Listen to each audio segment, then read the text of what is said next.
Hey folks, welcome to Living Off the Slab. I am Craig Ripley. So today this is my third video in my series on adventure touring bikes. Today what we're going to be covering is the KTM 1290 Super Adventure. The 1290 is an all-new bike for KTM for 2015.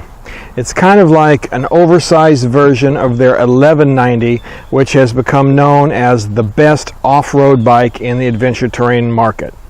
The 1290 comes with a 1301cc, 75-degree V-twin engine that puts out a claimed 160 horsepower. The Super Adventure also comes with a huge 7.9-gallon gas tank, and it also comes with all of the electronic bells and whistles that you would come to want in the adventure touring market. And that includes things like a semi-active suspension that's adjustable electronically. It's got an inertial management unit much like what's in the Ducati, and that comes from Bosch, that controls your traction control and your ABS on the bike, enabling it to have ABS while cornering. It enables it to have a kind of a hill start mode, wheelie control. All kinds of things are controlled by this inertial management unit. Now, while I was test riding this bike at Wagner Power Sports in Worcester, Massachusetts, our salesperson Jay kind of went through the menu system of all of the different options and settings that are available on the Super Adventure. And let me tell you, my eyes kind of glazed over. I mean, there's just so many things that you can set and have control on. I mean, it would take a week to go through it all and figure out how to use it. I mean, some really amazing technology is on this bike. The KTM Super Adventure basically comes in one flavor, and that's with all of the bells and whistles that I just talked about. The price is $19,499.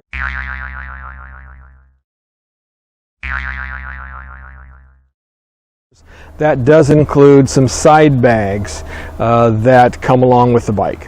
Walking around the KTM, it looks like a big bike because it is. It weighs in at about 504 pounds with gas at 8 gallons of gas at 6 pounds per gallon. You're looking at 552 pounds for this bike.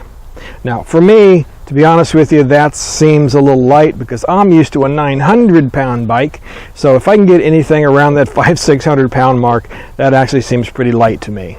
As far as the design goes on this bike, it's very clean and it's very aggressive. KTM has done a great job. Again, the fit and finish is just top-notch. One thing that was an issue for me is the seat height on this bike. The lower seat height is 33.8 inches and the upper seat height is 34.4 inches.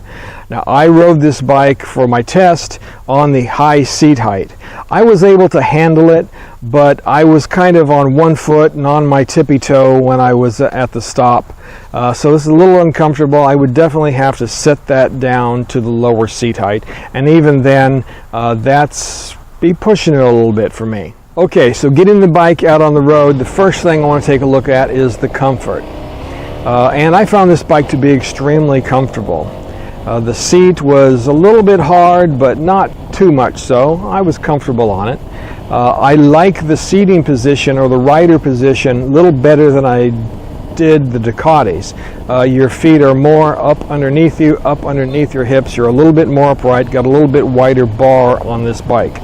So I found it actually to be slightly more comfortable than the Ducati, for example. Two other things that I found to be really nice on this bike were the mirrors. They're a little bit larger. I really was able to see back behind me well with this bike. And also the windscreen. Of all of the bikes that I've ridden so far, this has the best windscreen, the best wind management of all of the adventure touring bikes. The brakes on the KTM 1290 Super Adventure were also excellent. I actually liked them a little bit better than I did the brakes on the Ducati, for example. The Ducati's brakes worked fantastically, but they really bite and they're really strong, whereas the KTM had a little bit more gradual stopping power to them, so you could control them a little better, make it a little smoother when you're coming to a stop. Transmission on the KTM was also awesome. Like the Ducati, nice, buttery smooth. I didn't have any problem finding neutral on the KTM like I did on the Ducati. So overall, really nice transmission. Okay, let's now talk about power. So if you don't like 4-letter words, well, you better close your ears, because when I'm talking about power on this KTM 1290 Super Adventure, the only words I have that adequately describe it are holy shit. When I got on this and went through the gears, you know, cranking that throttle, man, you could feel the front end of that bike lighten up, and it just was going like a bat out of hell. And I was screaming. I was with a friend of mine. He was riding the Ducati at the time, and I was on the KTM, and we were talking through our communication systems, and I was screaming at him, holy shit, just over and over again. He was laughing his head off. It's just absolutely amazing. The acceleration on this bike is just out of this world. Now, along with this great power, this great acceleration, the engine was also quite torquey. Like I was trying to do when I was riding the Ducati and kind of lug it down a little bit as I was going around corners and things, I was doing the same thing on the KTM, and I found that the KTM worked much better. Like if I was in 4th gear, I could just go around a corner without any problem, whereas the Ducati was lugging the bike down a little bit. As far as handling goes, the bike handled quite well for a bike its size. I could feel its size more than I did on the Ducati. Like the Ducati was really easy to throw back and forth. The KTM was a little bit more work, but I had no problem handling it whatsoever, and I think once I got used to it, I could probably toss it around pretty well. But it was a little bit more. You could feel its weight and its size a little bit more than you did on something, say, like the Ducati. All right, so 2 things that I kind of had trouble with this bike was, one, of course, the standover height. Again, I did have the seat in the upper position. I'd like to try it again if it was in the lower position and see if I could handle the bike a little bit more easily. So I really didn't have any problem even in the upper position, but I would feel more confident if I could at least get, you know, 1 foot flat on the ground when I'm at a stop. The second thing that I had issue with is that my buddy behind me was telling me that the side bags were kind of flapping as I was, you know, riding. And so I checked them when I got back, and they are kind of loose. They kind of bounce quite a bit. The connection to the bike doesn't seem so good. Seems like there should be some lower support or something in there that should make the bags more rigid. Now, I talked to Jay, who was our salesman there, and he said, well, the bags are empty. You know, if you put things in them, they won't bounce as much. I mean, I guess I get that, you know, but I don't know. It just seems like the bag should be a little bit more solid. Okay, my overall impressions here of the KTM 1290 Super Adventure. Well, first of all, it's just an absolutely amazing bike.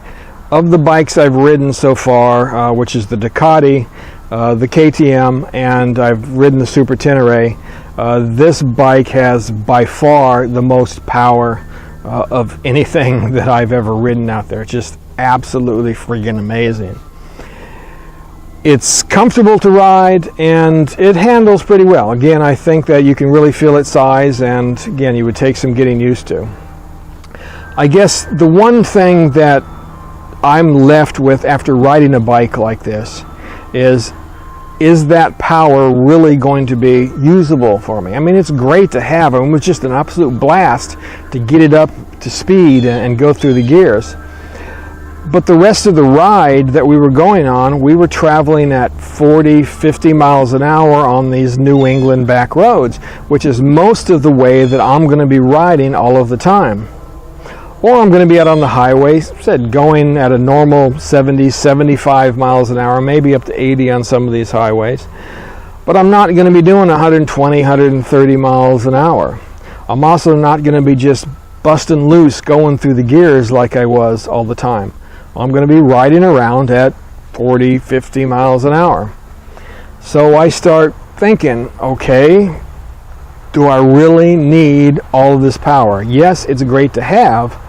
It's fun, but do I really need it? So at this point, I guess the answer is, I don't know. I want to keep testing, take a look at a couple of other bikes that I still haven't ridden yet, and that is the GS 1200, and also I haven't ridden the Triumph either.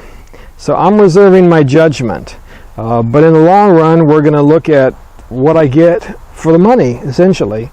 right? I'm going to pay $20,000 for this bike, or $16,000 for this bike, or $18,000 for this bike, and do the things I get on the $20,000 bike, do they make sense for how I'm going to be riding on a daily basis? I don't know. We'll see. So before I go, if you like what I'm doing here, please subscribe. Also, you can follow us on Facebook, and you can follow us at my website, www.livingofftheslab.com.